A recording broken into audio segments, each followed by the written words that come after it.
the extortionate teachers unions. But Hmm. look, I think that it's a huge mistake, if you can avoid it, to send your kid off to daycare / prison for years of his life, where he'll absorb some things by osmosis, but unless he has an exceptional teacher, he's wasting his time. Not only that, but he's probably going to be bored Hmm. and turned off on the idea of everything that has to do with school. It's a very bad idea from every point of view. Do you know that in Washington, D.C., which is a high cost jurisdiction for this, but the cost per student for grade school per year is $15,000. And It's amazing. nationwide, the number, I know this number because I was just reading an article on this yesterday, analyzing this, and it was so shocking that I happened to remember the numbers. And the cost is $12,000 per year nationwide on an average. Hmm.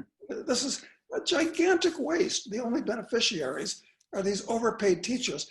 And it's not so much even the overpaid teachers, it's administrators. It's like any other bureaucracy. The longer it stays in existence, the less frontline soldiers you have, and the more administrators and back office people and paper shufflers and useless mouths that you have. No, the system should be abolished. Hmm. In fact, I'm warming to the topic now.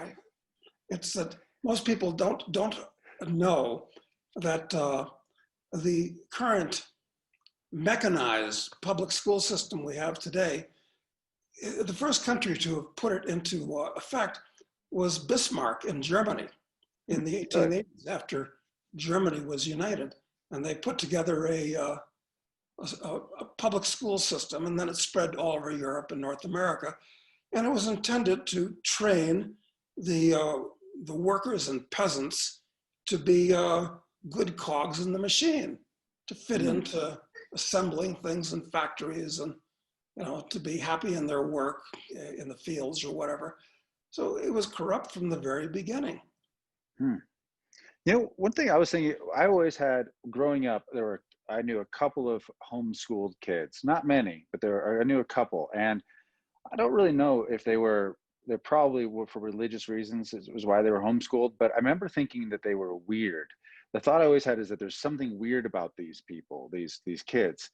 As I've gotten older though, and I've gotten to meet more homeschooled kids or meet now adults who are homeschooled, what I actually find out, what I thought was weird about them when I was a kid, what it really was is that they uh, didn't have the same sort of strange insecurity that kids who went through the public school system had. Like they had this comfort with themselves and with their world, that if you went to a home or if you went to a school was sort of um, you know you could basically beaten out of you, you know what I mean, like you have socialized out of you, like you were supposed to question yourself all the time, you kind of found yourself being judged by peer groups and by teachers, and so you just always like your sense of self, I guess, it gets diminished in those institutions versus these seemingly weird homeschool kids. I think that they just weren't broken, I think they just were not institutionalized, is what I guess is the word I'm trying to say. Yeah, I think you're absolutely right about that.